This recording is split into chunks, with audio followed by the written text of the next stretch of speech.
একটা বিষয় নিয়ে অনেক কথা হচ্ছে, যেটা নিয়ে আসলে আমাকে অনেকেই কল করছেন। আমি এতক্ষণ শুটিং করেছি কারণ আমি চাইনি কাজটা ফেসে যাক, বিকজ যে লাইভ করেছে সে অলরেডি কাজটা মানে ফাঁসিয়ে দিয়েই চলে গেছে, সিনটা কমপ্লিট না করে চলে গেছে। সো আমি চাইনি এত কষ্ট করে একটা কাজ করছি সেটাকে আমি ফাঁসিয়ে দিই।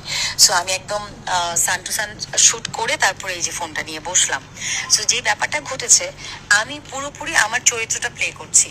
আমি এমন একটা চরিত্র প্লে করছি যেটা কিনা স্পেশাল চাইল্ড, একজন অটিস্টিক আমরা যাকে বলি, এবং তার চরিত্রের প্রয়োজনে সে মারতে পারে, মানুষকে কামড় দিতে পারে, পানিতে চুবিয়ে মেরে ফেলতে পারে, অনেক এরকম ঘটনা ঘটাতে পারে। এবং আপনারা আর 15 থেকে 20 দিন পরই তো কাজটা রিলিজ হবে। সো রিলিজ হলেই তো আপনারা দেখতে পারবেন আসলে কাজটা কোন চরিত্রের জন্য কি করা হয়েছে। সো সে এমন ভাবে হয়তো লাইভ করেছে যে আমি হয়তো তাকে পার্সোনালি অ্যাটাক করেছি। পার্সোনালি অ্যাটাকের কিছুই নেই এখানে, এটা তার বুঝতে ভুল হয়েছে। আমি যতটুকু করেছি আমার চরিত্রের প্রয়োজনে করেছি, যতটুকু স্ক্রিপ্টে আছে আমি ততটুকু করেছি। ইম্প্রোভাইজ হয়ে যায়, বাট ওটা পুরোপুরি চরিত্রের মধ্যে থেকে করতে হয়। সো আমি চরিত্রের বাইরে কিছুই করিনি, এটা তার দুর্বলতা। এটা সেই মেয়েটার ব্যক্তিগত দুর্বলতা যে সেটাকে প্রফেশনাল ব্যাপার থেকে বের করে এটাকে ব্যক্তিগত সমস্যা হিসেবে নিয়েছে। এবং ব্যক্তিগত সমস্যা হিসেবে সে কেন নিয়েছে এটা সে খুব ভালো করে জানে। এটা আসলে এটা নিয়ে আমার বলার কিছুই নাই।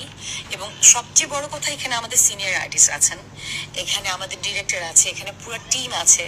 তারা দেখেছে, তারা জানে যে আসলে কতটা প্রফেশনালি প্রতিটা মানুষ এখানে কাজ করছে। আমার মনে হয় আমার বাবার চরিত্রে এখানে কাজ করছে সেলিম ভাই, আমার ডিরেক্টর রিঙ্কু ভাইয়া। তো আমার মনে হয় আপনারা তাদের সাথে যোগাযোগ করলেও অনেক কিছু জানতে পারবেন। বাট এরকম সিলি একটা বিষয় নিয়ে আসলে আমার মনে হয় না আসলে কেউ কথা মানে বলা উচিত। বাট আমি বলছি, যেহেতু আমার একটা দায়িত্ববোধ আছে, আপনারা সবাই আমাকে কল করছেন জার্নালিস্ট ভাইরা, দ্যাটস ওয়াই। এন্ড আরেকটা জিনিস বলতে চাই, আমার চরিত্রের প্রয়োজনে আমি যেটা করা দরকার আমি সবসময় সেটাই চেষ্টা করি, আমি সেটাই করেছি। এখন এটা হয়তো আপনাদের কিছু মানুষের ভালো লাগতে পারে, কিছু মানুষের ভালো নাও লাগতে পারে, বাট আমার যেটা অ্যাজ অ্যান আর্টিস্ট মনে হয়েছে আমি সেটা করেছি। আরেকটা বিষয় আমি খুব মানে বলতেই চাই, যেটা একটু আমার কাছে সেন্সিটিভ লাগলো। আমি যে ক্যারেক্টারটা প্লে করছি এখানে পরিষ্কার থাকার কোনো স্কোপ নেই। আমি সারাটা দিন যেভাবে আসলে গোবরের পাশে বসে আছি, নদীর মধ্যে বসে আছি, মাটির মধ্যে, বালুর মধ্যে শিকল দিয়ে আমাকে বেঁধে রেখেছে, সেখানে একজন ফিমেল আর্টিস্ট হয়ে আরেকজন ফিমেল আর্টিস্টকে এটা বলা 1 ঘন্টা ওয়াশরুমে, এই জিনিসটা আমি যদি 3 ঘন্টাও থাকি, আসলে একটা ফিমেল আর্টিস্ট হয়ে আরেকটা ফিমেল আর্টিস্টকে বলা এটা খুব দুঃখজনক আমার কাছে মনে হয়। আমি বলবো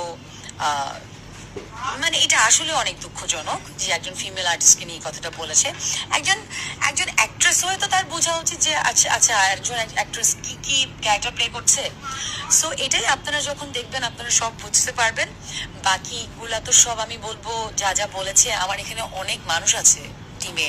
সো জিনিসগুলা তো ইন্টেনশনালি তার বলা কিনা আমি জানিও না, এটা ব্যক্তিগতভাবে কোনোভাবে আক্রমণ করা কিনা সেটাও আমি জানি না।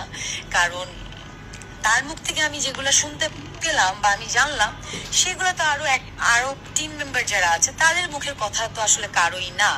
সো ওই জায়গা থেকে বলবো এটা পুরোপুরি ব্যক্তিগত একটা আক্রমণ, আর কিছুই না। সো কাজটার জন্য আমরা অনেক কষ্ট করেছি। কাজটা যখন মানুষ দেখবে মানুষের কাছে আরো ক্লিয়ার হবে।